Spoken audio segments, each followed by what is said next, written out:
Take two. Go. Welcome to Code Corner with Katie. IBC. Let's kick it. Life safety. Life safety. Let's see what's on Thinking Man's mind today. What is a means of egress? Another good question. Come on in and let's check it out. I remember when I was a kid, long before I was a door hardware nerd, this story about P.T. Barnum. He had a museum back in the 1800s, and it was huge, very, very popular. It cost 25 cents to get in, and people would stay all day looking at the exhibits because there was so much to see.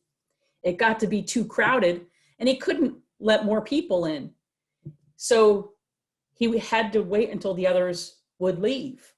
He came up with an idea of posting signs, see the egress, and this way to the great egress. Curious customers followed the signs. They didn't know what an egress was. They thought it was a bird maybe. So they followed the path.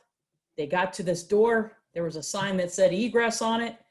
And once they left, they couldn't get back inside without going to the front entry and paying another quarter. If only the customers knew what the definition of a means of egress was, they wouldn't have been tricked. I'll be basing my answer using references from IBC 2015. Other editions are similar. Always consult your state and local codes as well. The definition of a means of egress can be found in Chapter 2. It is a continuous and unobstructed path of vertical and horizontal egress travel from any occupied portion of a building or structure to a public way.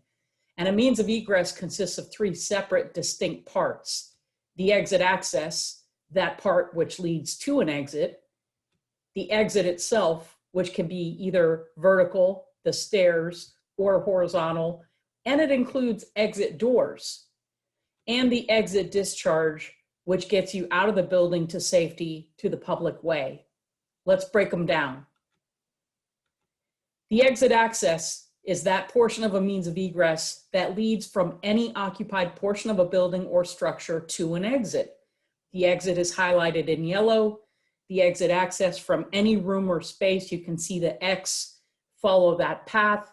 Once you get into the hallway, the corridor, you're still in part of the exit access until you reach the door at the stair or the door that leads directly to the outside.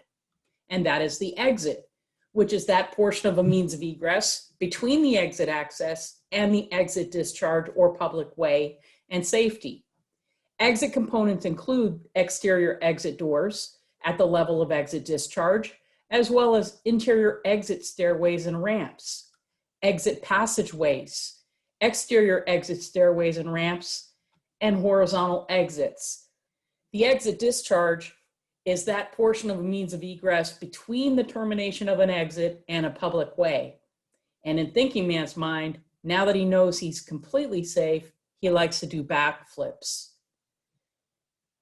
Just a couple more definitions. An exit access doorway is a door or access point along the path of egress travel from an occupied room, an area or space where the path of egress enters an intervening room, a corridor, an exit access stairway, or ramp.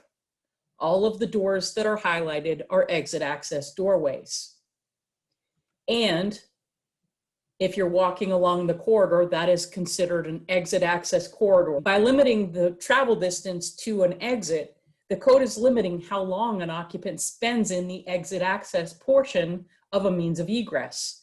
In terms of time, the higher the risk, whether it be because of the occupancy type or the type of building materials that are used, the shorter amount of time that it takes to reach an exit. And the lower the risk, which again depends on whether the building is sprinklered or not, what occupancy type, and the type of construction, the shorter amount of time that it takes to reach an exit. In any case, the furthest distance to reach an exit will take the average person anywhere between 1 to 2 minutes to walk. Once an exit is reached, then the fire separation protection increases, giving the occupant a high degree of safety and time enough to get out of the building For more information and continuing education opportunities, please visit Assa Abloy Academy by clicking on the link in the comments below. Please click like and subscribe to this channel. You can follow me on Twitter @ArtConsultant and/or connect with me on LinkedIn for updates. And you can email catherine.flower@assaabloy.com, that's me, and ask me code questions or possible suggestions for future episodes. Thanks for joining me in the Code Corner today. My name is Katie Flower, and my goal is to help you achieve safe security in the built environment.